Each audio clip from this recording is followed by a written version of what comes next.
Let's go over the game from Sunday first, Florida State. We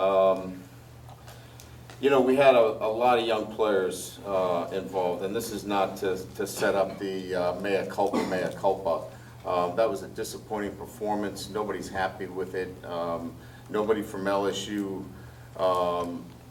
fan base should be happy with that performance. I'm certainly not. We're disappointed. But we had 11 true freshmen on that trip, 5 first-time starters, 4 on defense, and we had 14 transfers. So 50% of that roster was going through it for the first time. And I think my comments, I want to kind of elaborate. I said, this is not the team I thought it was. It has nothing to do with their physical ability. I knew who they were physically. But, when you're playing and competing at the highest level, this is about a connection between the mental and the mental preparation, the mind and the body. And there was a disconnect there. The disconnect was, it's a hard game. The game of football requires a competitive edge that we lacked, in particular the second half. As you know, we got outscored 31-7. So understanding and recognizing how our team was thinking and what they thought about themselves and their beliefs and all of those things come into question when you talk about the performance. Because it's not just about talent. It's the ability to put talent and certainly the right way of thinking and what they believe. And certainly that belief was misguided. And that falls on my shoulders. In terms of messaging, in terms of how we get our players to understand that this game of football is very difficult. It's hard to win, especially when you're playing a top 10 opponent. You have to play with a competitive edge, which is a combination of a sense of urgency and emotional control. Those two coming together. Then finally, you've got to play with an attention to detail and focus. And all of those things, you can pick out situations throughout the game where those didn't come together. So it's my job to make sure that that occurs and that we get that taken care of so we can put the right LSU football team on the field.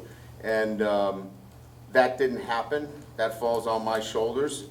It's my job to get that corrected, and we will moving forward. So that's a little bit about the comments I made after. Look, there were some individuals that did some really good things, but it's pale in comparison to, at the end of the day, you're looking for wins. So stand up here and talk about different players and what they did do. This is about a full team coming together and delivering their best when their best is needed. And I did not have them delivering their best when their best was needed. So that's where we're at. That's where we need to get to. And we'll get there. Because I promised LSU fans that we would play this game the right way, and that's not the right way to play LSU football. So we moved to Grambling. Excited about a home game, obviously, and playing in front of our home fans. Clearly an HBCU school like Grambling, one of the historic programs in college football.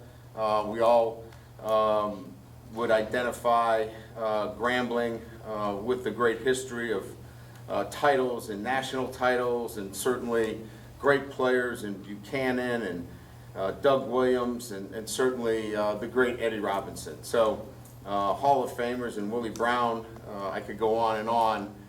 This is exciting. I know for anybody that follows college football, to top it off, it's a school in state as well. So I know our team is excited about getting back out there and playing the game the way it's intended to be played for 4 quarters, not for 2 quarters. Hugh Jackson, I think, is an NFL head coach that has had great experience now coming into the college ranks, well respected. I respect what he's been able to do. This is a reworking of his roster in 1 year. This is a totally different looking football team. They lost to Hampton in a really good match, and Hampton's a good football team. So he's got a club that's going to be much improved over last year, and they do some really good things. Some nice players. The Crawley kid's a transfer from Alabama State. He had over 300 yards. They got some guys on their roster from Baton Rouge, and they're too deep. Some guys from Louisiana that will be undoubtedly anxious to get into Tiger Stadium and play. Matthews on defense. They've got some nice defensive linemen that can rush the quarterback. So it'll be an exciting opportunity for us to take care of what we need to take care of, and that's play this game the right way. As I said, winning's hard, and you've got to do all the things necessary to make sure that you represent the LSU brand and the history of this program the right way, and we'll get that going this week. So with that, we'll open up to questions. Brian Wilson, yeah, you talk about competitive edge. So then, what's the plan, I guess, for how do you go about restoring that now in the middle of a season when it wasn't evident to you in week 1? Well, first of all, we're not in the middle of the season. It's game 1, right? And 2, it's a recognition of what a competitive edge is. And so some guys played with it and others didn't, but it's not good enough if we don't all have that same competitive edge. And as I mentioned, it's playing with a sense of urgency. It's when your offense comes out from the sideline and jogs out, to start the next possession, and the clock's running down and there's 6-7 seconds. That's not a sense of urgency. It's on defense when the backside corner is jogging across the field and run support instead of sprinting across the field like his life depended upon it. So it's coaching that. It's showing that on film. It's doubling down on the importance of playing with a sense of urgency. And having the emotional control so it doesn't spill out into 10 penalties like Florida State had. We had 2 penalties in the game. So we probably had too much emotional control. So it's the balancing act of those 2 things, and knowing that we're early in the season and just have to make sure that we're accentuation on the most important facts, and that is one of the important facts. Just curious what you saw in the film as far as Harold Perkins' performance. Can this team afford to not have him see ball, get ball? Well, certainly a question that we have talked about. There's a lot going on, and you could clearly look at Harold and what he's asked to do versus, lining him up off the edge. Player development has to be thought about. Where he goes at the next level has to be thought about, and then impacting our team. So I think that there's a happy medium there that we could probably strike, and we've already begun to look at how we can be most effective for Harold and for LSU. Hey, Coach, over here. Matthew Bruins on 3. Just how did you evaluate the offensive line performance, especially in the run game? Yeah, I mean, we weren't, obviously feeling as though we controlled the line of scrimmage by evidence of our inability to be effective. But we got to run the football too. We didn't establish the run the way we need to, and I mean by striking on a much broader front. We've got to run it inside. We've got to run it outside. We've got to be much more balanced in terms of a running attack. Jaden Daniels can't be our leading rusher week in and week out. So Our backs have got to touch the ball. So there's got to be more balance there to get a true evaluation of the offensive line. I mean, when you're talking about just a couple of carries for each back, and you're talking about, read option situations with the quarterback, it's harder to get a full evaluation. But in those crucial situations, we've got to be better. There's no doubt. And like I said, there's improvement from the head coach all the way down to, our manager that has to be made here from week 1 to week 2. 2 questions. You not only are getting Mason Smith back this week, but you have him back at Tiger Stadium for the first time in a while. How do you feel about that? Giddy. Is that a good enough word? I'd say gritty, but giddy is the best I could come up with in one word. No, I mean, he obviously impacts our defense. He allows us to do different things, allows us to, he's a guy that can play the 5 technique, he can play the 3, he can play the 1, the 0. I mean, his flexibility on our defense provides a new dimension that we're excited about getting him back. And how do you feel about the first down rule after playing a full game with it in effect? The new, I'm sorry? The new first down rule? Yeah, I mean, I think that, it's going to cost you a few plays here or there, but I don't think it impacts the game where it changes what you do strategically. We were able to mount a drive in late in the game, and that's what you're looking for. It was late in the first half. I think we had about 57 seconds we were able to manage because the clock stops there. So I think in the crucial situations, it's the same thing. It gives you a fair advantage. It doesn't take anything away in the crucial situations, and I think it keeps the game moving. Brian, after watching the film, in particular the secondary, I'm curious, how much of the issues were scheme, communication? How much was their guys were just better? Well, I think there's some technical things that we have to be better at, technique-wise. We're an inside leverage and supposed to be denying the slant, and we're letting a receiver inside us. We're supposed to be denying the post, and we're getting run by. Is that physical ability? Is that lack of technique? Maybe it's both. Look, we knew that there were going to be some matchup issues. I want to go back to where I started. And when I say this game of football is hard, it requires such an attention to detail when it comes to, it's not just about your ability. You have to apply the technique and the traits necessary if you want to succeed in this game. And we just didn't do a good enough job, whether it was at the cornerback position or whether it was at the safety position. If you're supposed to be in a particular position, you need to be there. And that's where a number of things broke down for us, and in particular at corner. Hey, Coach, this quote that was going around, we're going to beat the heck out of Florida State. It's my understanding that you said that at your coach's show in jest, and it was taken out of context. I have no idea. I mean, look, I think you all know me. I'm pretty careful with what I say and how I say it.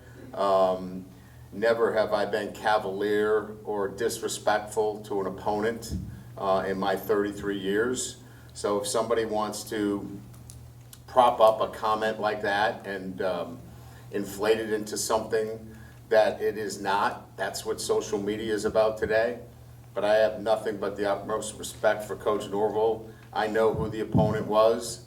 It's just not in my background or nature to make those kinds of comments. I just wanted you to clarify, because I saw it and I never heard you say it, and it didn't sound like something you would say. Yeah, it's just, like I said, the position of head coach or any leadership position, you're going to get things thrown out there that are absolutely untrue, and you have no way to combat them, because you can just sometimes just throw stuff out there and hope it sticks. But that's not something that I would ever say.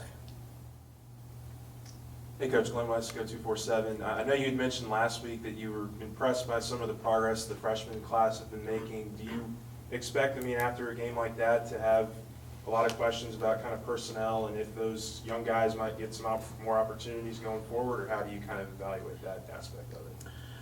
No, I think, look, anytime you have a setback, you're going to examine everything. You're not going to have blinders on and say, well, the ball just didn't bounce our way. You're going to examine everything, from, play calls to personnel to what time did we leave the locker room. So all of that is under scrutiny. Hey, Brian, Sheldon Mickles of the Advocate. You were really good last year in the red zone, and so the other night, I think twice in the first half, obviously, first two periods, you got no points. What did you detect after watching the film? What were the breakdowns there? I think when we talk about most of the issues that we had on both sides of the ball, it will come back to being 1/11th of the unit, meaning do your job. We had guys that in situational football were trying to do 3 other jobs instead of their own job. And if we were more disciplined and more focused and had the details to their job taken care of, we would find ourselves in a different position. And that's why my comments were on point relative to after the game. We weren't who I thought we would be. I thought we would be much more disciplined. I thought we'd have a better attention to detail when it came to those things, and we did not. And that's on me. And so I have to make those changes. I have to make those corrections, and we have to do a better job there.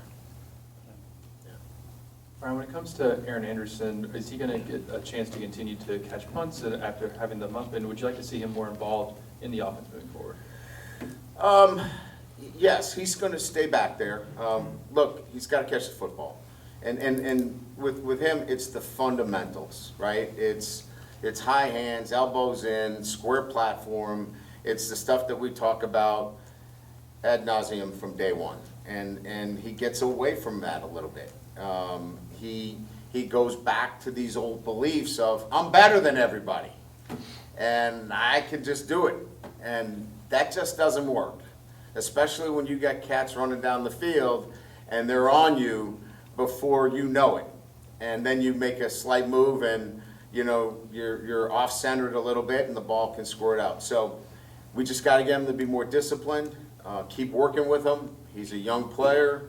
We're not kicking him out of the club.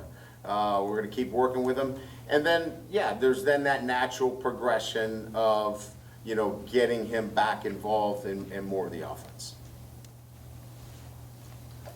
Bryce Coon, 24/7 Sports. You talked on Sunday about needing to see choices be made from this roster, from these guys. Is that something that you can see those markers during practice, or is that something that you kind of have to see during the game? I mean, when you go back and look at that, just for going forward for this week, I mean, are you really not going to see anything until they get into that game atmosphere? No, we'll begin to see those things during the week, because we'll enact a different plan in terms of what we're talking about and what we need to see from our players. So it'll be a little bit different. We'll be able to get some instant feedback in how our guys are thinking. We got to get them to think the right way. And it starts with what they believe.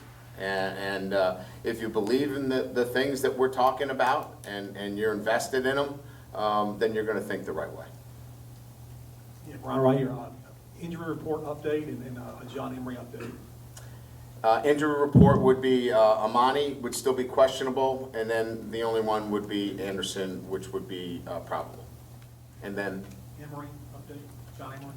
yes, so he's not available this weekend. Hey, Coach, just right down here. Do you think there was enough creativity with the play calling offensively from this past week? Yeah, I'm not going to get into creativity on the offensive side of the ball or the defensive side of the ball.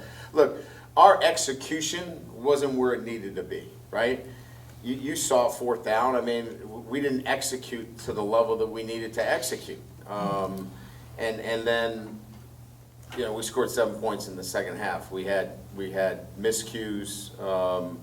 You know, we slip and fall and throw a pick. We drop some balls. You know, it was, look, everybody's accountable.